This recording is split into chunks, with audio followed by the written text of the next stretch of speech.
Et nous recevons Natacha Vendry. Bonjour. Bonjour. Bonjour Natacha. Vous aussi, vous étiez au CES? Tout à fait, tout à fait. J'en reviens là, encore un peu jetlagué. Un peu mais jetlagué, comme hein. tout le monde, je pense. Et oui, on est revenu il y a à peine quelques jours. Et vous allez nous présenter donc votre innovation, votre startup qui s'appelle Kiné Quantum.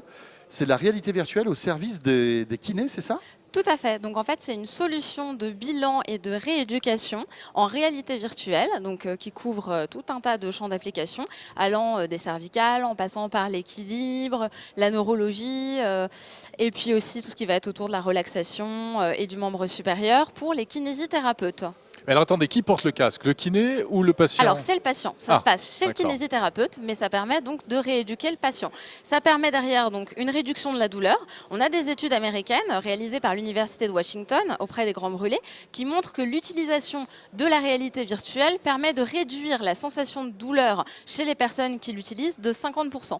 Parce qu'en fait, le patient focalise son attention sur le jeu et sur ce qui se passe en virtuel plutôt que sur sa douleur et sur son mouvement dans le réel. Ah d'accord, c'est un leurre finalement presque. Tout à fait, on pourrait dire ça. C'est étonnant Oui, ça. mais alors ça soigne à l'arrivée? Oui, alors nous ce qu'on est, c'est un outil pour les kinésithérapeutes. Donc on ne remplace pas le kinésithérapeute. C'est lui qui choisit et qui paramètre la séance dans le logiciel en fonction de son patient qu'il connaît et de sa pathologie. Et ensuite derrière, donc le patient effectue les exercices et les mouvements en réalité virtuelle avec Kiné Quantum. Donc il fait des efforts physiques, pardon. Tout à fait, tout à fait. ça. Il fait des efforts physiques. Alors on a des exercices plus ou moins physiques, bien sûr, selon la pathologie du patient, avec des niveaux de difficulté progressifs pour ne pas mettre le patient en échec non plus. Bien sûr. Alors, mais concrètement, pour qu'on comprenne bien, ça marche comment? Je dois faire certains gestes de rééducation. Je suis patient, le kiné est à mes côtés, il a tout le système, donc j'imagine un ordi. Quel type de masque avez-vous choisi? Nous, on travaille avec HTC Vive parce qu'on trouve qu'aujourd'hui, c'est celui l'un des meilleurs qui masques nous de réalité permet virtuelle. le tracking le plus performant avec le moins de temps de latence possible. Donc, on a choisi de travailler avec celui-là, même si on reste compatible avec les autres. Le patient arrive chez son kiné, il met le masque de réalité virtuelle. Le kiné, lui, sur l'ordinateur, paramètre la séance et hop, le patient se retrouve projeté en réalité virtuelle.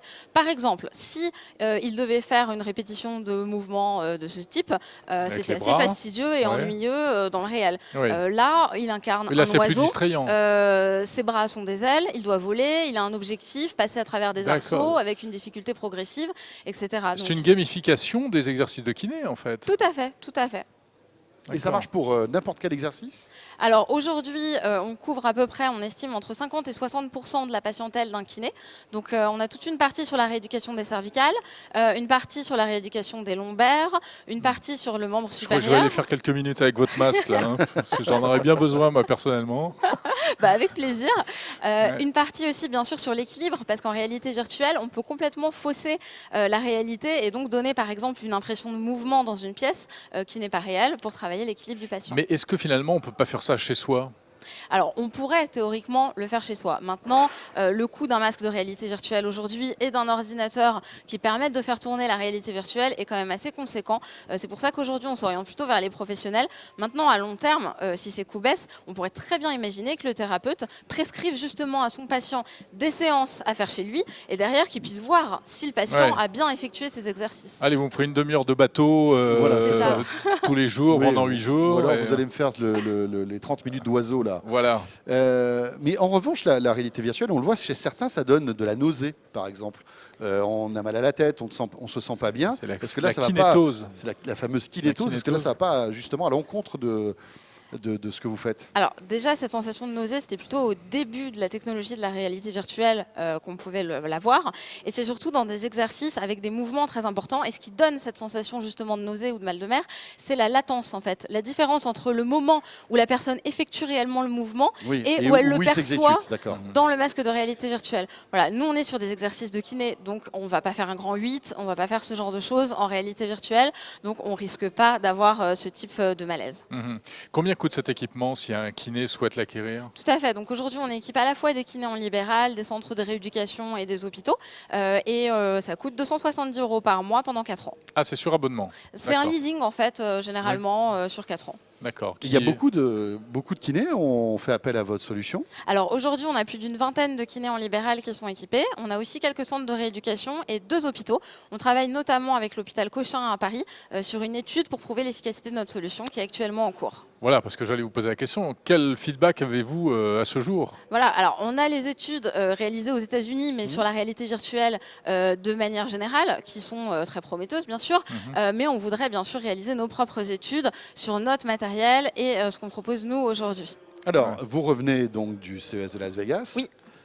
Le bilan, qu'est-ce que vous en tirez? Le bilan il est extrêmement positif. Bien sûr, déjà d'une part, il y a la partie notoriété, mais on voit aussi à travers ces retours, ça nous a permis de rencontrer des innovations technologiques avec lesquelles on pourrait éventuellement faire des partenariats.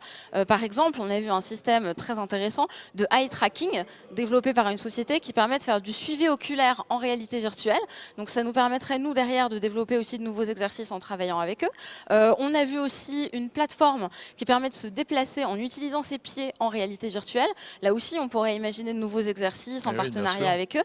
Et puis, bien sûr, on a eu la grande annonce donc, de HTC Vive avec la sortie du Vive Pro, qui pour nous, sans fil, et en plus avec la réalité mixte, qui offrirait pour nous vraiment des... Donc, vous avez un boulevard finalement devant vous là. On peut dire ça, On travaille, bien sûr, mais on essaie de faire le maximum. Parfait. Eh bien, Natacha, merci beaucoup. Merci à vous. Bonne continuation. Bon vent à Kiné Quantum. Kiné Quantum, mais on est arrivé au bout des minutes. Merci Natacha.